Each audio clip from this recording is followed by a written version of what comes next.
Ya, baik. Selamat malam. Assalamualaikum warahmatullahi wabarakatuh. Berjumpa lagi dengan saya, Sahid Raharjo. Oke, kali ini kita akan membahas cara melakukan analisis regresi linear berganda dengan SPSS. Untuk mempersingkat waktu, kita awali dulu seperti biasa. Kita akan memahami konsep dasar dalam analisis regresi berganda, di mana analisis regresi berganda bertujuan untuk mengetahui ada atau tidaknya pengaruh dua atau lebih variabel bebas atau sering disingkat dengan X terhadap variabel terikat atau Y. Jadi di sini tujuan dari regresi berganda adalah mengetahui pengaruh dua atau lebih variabel bebas. Jika hanya satu variabel bebas, maka disebut dengan regresi sederhana. Namun jika lebih dari satu, disebut dengan berganda. Nah, di sini saya mempunyai data yang akan saya uji regresi berganda, di mana nanti kita akan mencari tahu apakah motivasi sebagai X1 dan minat sebagai X2 berpengaruh terhadap prestasi belajar. Nah, di sini terdiri dari dua variabel bebas atau X. Jadi masuk dalam kategori analisis regresi berganda.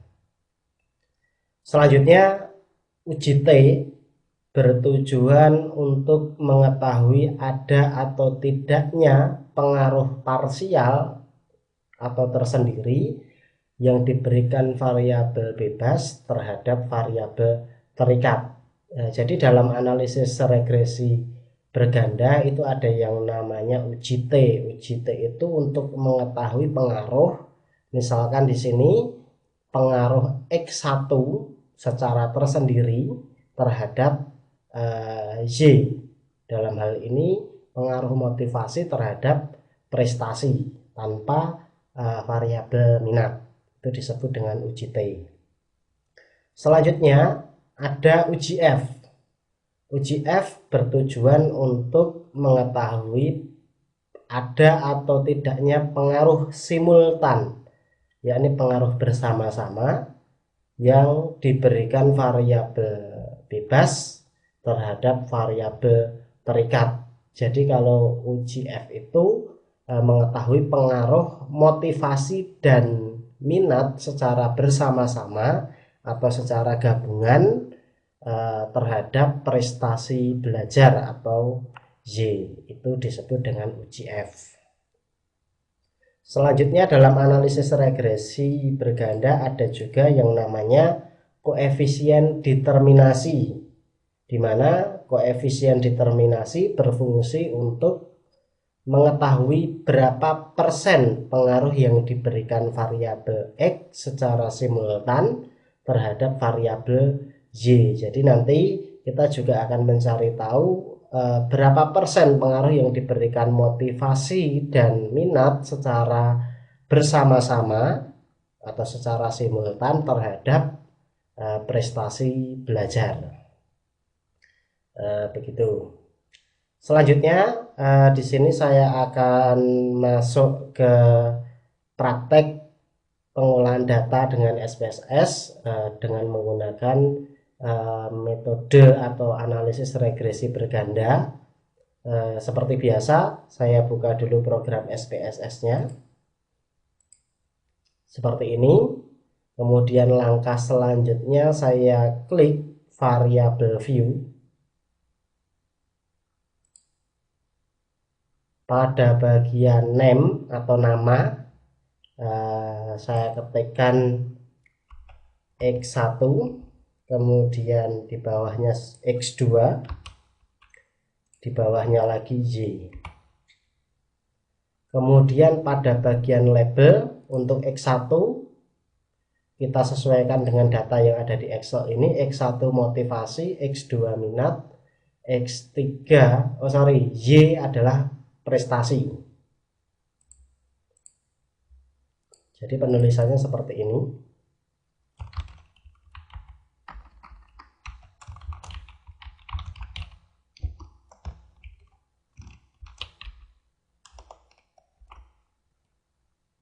Kemudian X2 minat.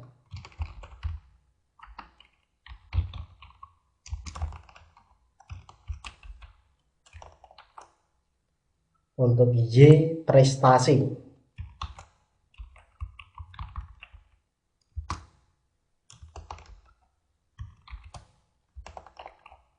Nah, di sini kita sudah menulis variabel-variabel yang akan kita uji.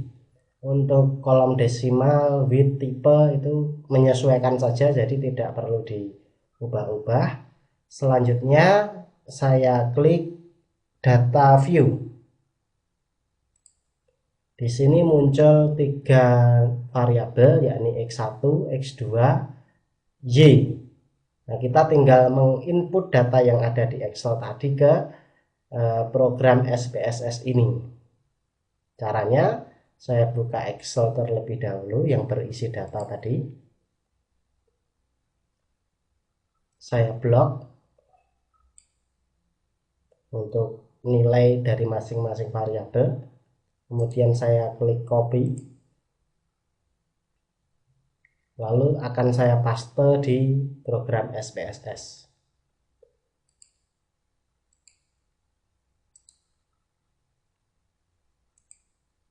Ya, di sini data sudah terinput. Saya mempunyai 12 sampel yang saya gunakan untuk uji regresi berganda ini.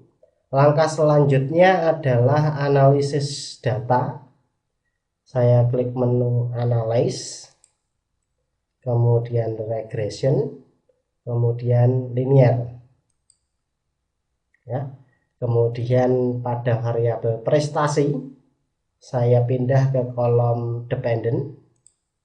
Untuk motivasi dan minat, saya blok. Saya pindah ke kolom independent.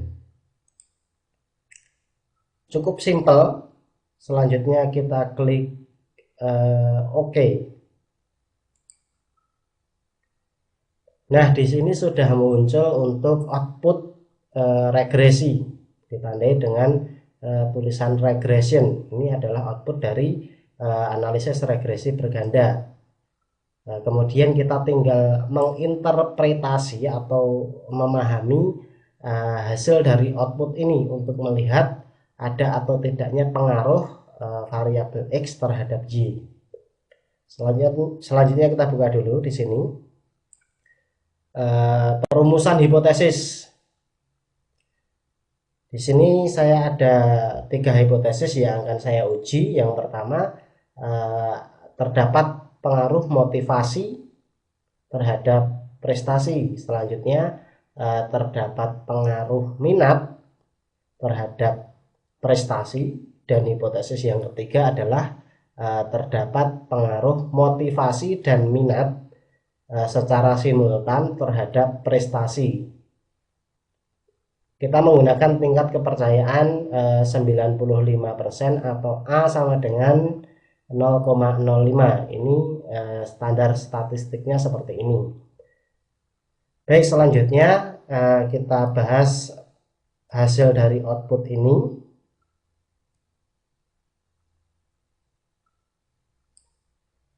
Di mana dasar pengambilan keputusan dalam uji T adalah jika nilai signifikansi lebih kecil dari 0,05 atau T hitung lebih besar dari T tabel, maka terdapat pengaruh variabel X terhadap variabel Y. Nah, sebaliknya, jika signifikansi lebih besar dari 0,05 atau T hitung lebih kecil dari T tabel, maka tidak terdapat pengaruh variabel X terhadap variabel Y. Ini adalah dasar pengambilan keputusan dalam uji T. Cara mencari T-tabel, karena ini ada perbandingan antara T hitung dengan T-tabel, maka kita cari tahu dahulu nilai T-tabelnya berapa. Di sini rumus mencari T-tabelnya adalah T-tabel sama dengan T dalam kurung A dibagi 2, kemudian N dikurangi K dikurangi 1, sama dengan A tadi tingkat kepercayaan 0,05 dibagi 2 sama dengan 0,025. Kemudian N itu jumlah jumlah sampel kita cek lagi, jumlah sampelnya 12 sampel. 12 sampel dikurangi K itu jumlah variabel X.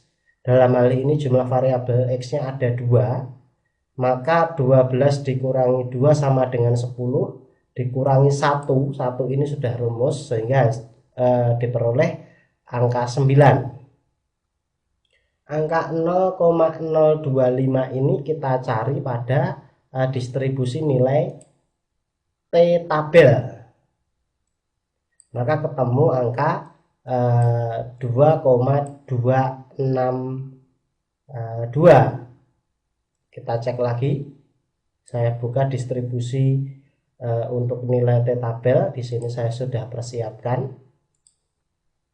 Ini cara mencarinya adalah 0,025 ini, ya ini kita tarik ke bawah sampai pada N9. Nah, di sini sebagai tanda saya sudah blok warna hitam. Ketemu untuk nilai T-tabelnya adalah sebesar 2,262 yang nanti akan kita bandingkan dengan T hitung yang diperoleh dari output SPSS tadi. Nah, selanjutnya dasar pengambilan keputusan dalam uji F, di mana jika nilai signifikansi lebih kecil dari 0,05 atau F hitung lebih besar dari F tabel, maka terdapat pengaruh variabel X secara simultan terhadap variabel Y. Sebaliknya, jika nilai signifikansi lebih besar dari 0,05 atau F hitung lebih kecil dari F tabel, maka tidak terdapat pengaruh variabel X secara simultan terhadap variabel Y. Seperti dalam uji T, kita cari tahu dulu untuk nilai F tabel. Rumus F tabel adalah K kemudian N-K. K itu adalah jumlah variabel bebas. Ada 2 variabel bebas, yakni variabel X1 motivasi dan X2 minat. Jadi ada 2. Kemudian N-K.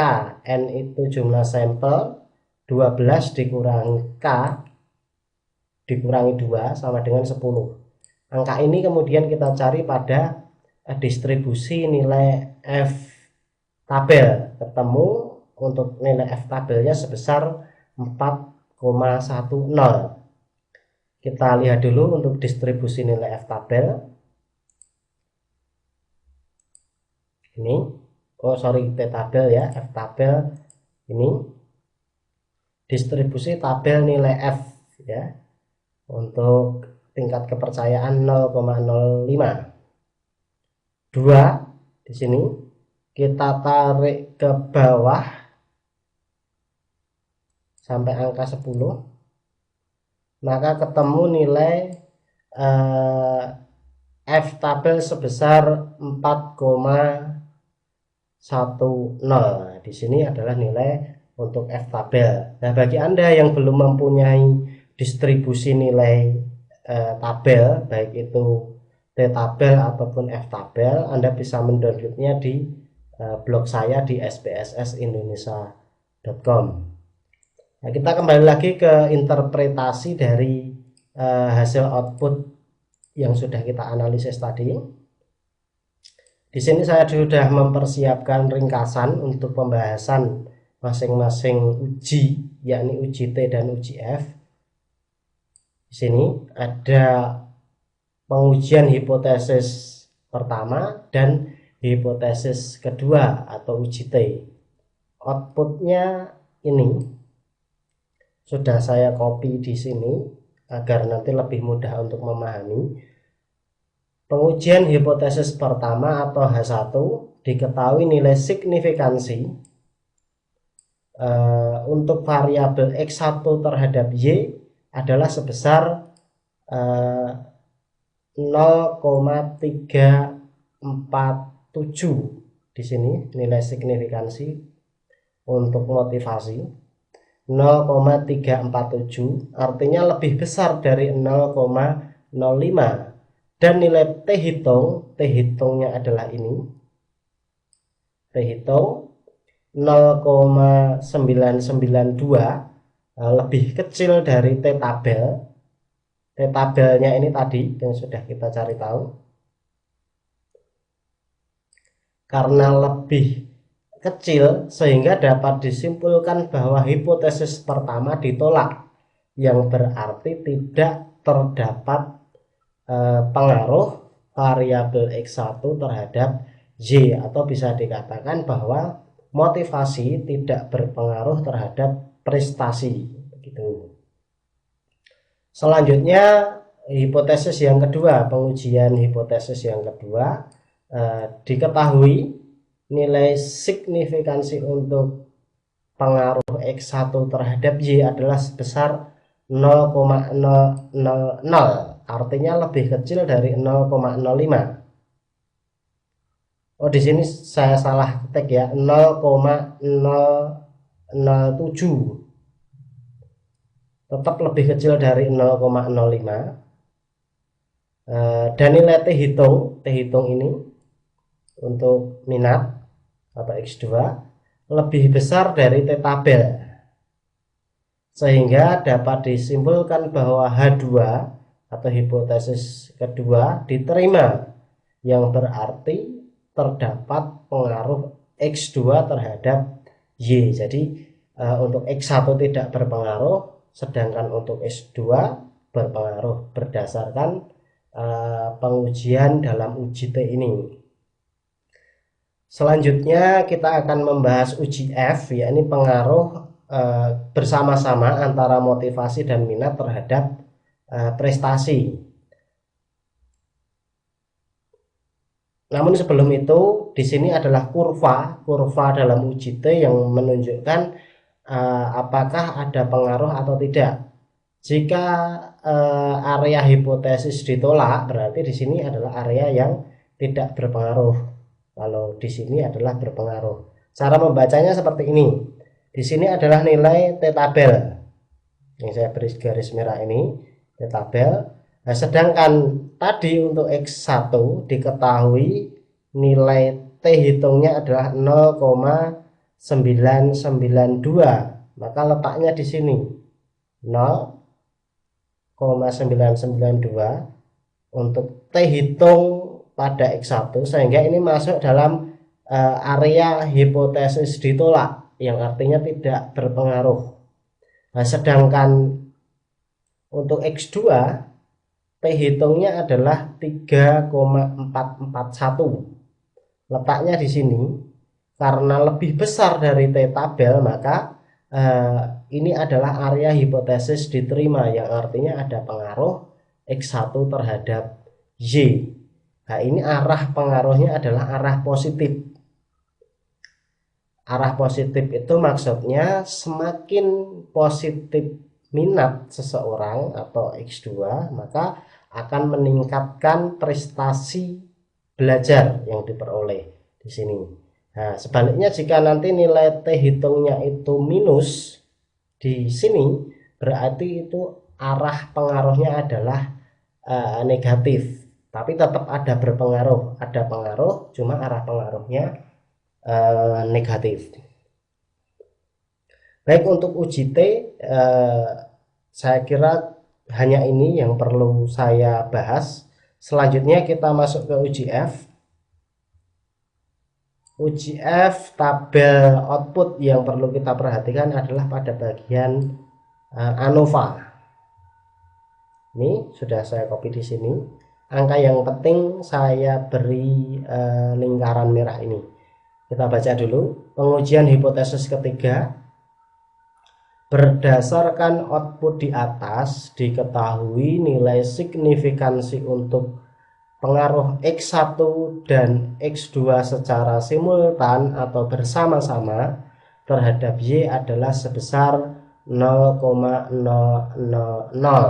Ini lebih kecil dari 0,05 dan nilai F hitung sebesar 23,978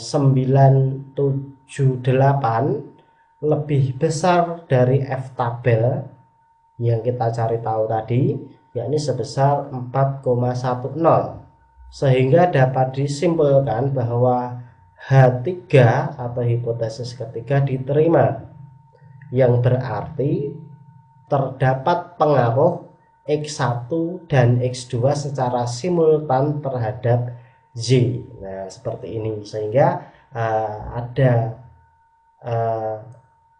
hasil yang perlu kita bahas, yang perlu kita pahami dari perumusan hipotesis ini, di mana H1 atau motivasi tidak berpengaruh terhadap prestasi, kemudian minat berpengaruh terhadap prestasi, sedangkan motivasi dan minat secara bersama-sama atau simultan berpengaruh terhadap prestasi. Nah, seperti itu. Selanjutnya ada koefisien determinasi. Koefisien determinasi itu yang perlu kita perhatikan adalah tabel pada model summary.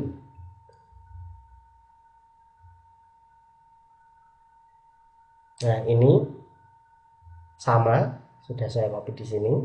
Berdasarkan output di atas, diketahui nilai R² sebesar 0,842. Hal ini mengandung arti bahwa pengaruh variabel X1 dan X2 secara bersama-sama terhadap variabel Y adalah sebesar 84,2%. Nah, ini adalah koefisien determinasi. Saya kira hanya itu yang perlu saya bahas tentang analisis regresi linear berganda, yang di dalamnya ada uji T dan uji F. Untuk pembahasannya sudah cukup panjang. Walaupun demikian, saya harapkan nanti Anda semua bisa paham apa yang saya maksud dalam video ini. Jangan lupa untuk subscribe video saya. Kemudian bagi Anda yang membutuhkan teori ataupun cara pengolahan data uji yang lain menggunakan SPSS, Anda bisa akses blog saya di spssindonesia.com. Demikian, saya rasa sudah terlalu panjang. Selamat mencoba, mudah-mudahan sukses. Saya akhiri. Wassalamualaikum warahmatullahi wabarakatuh.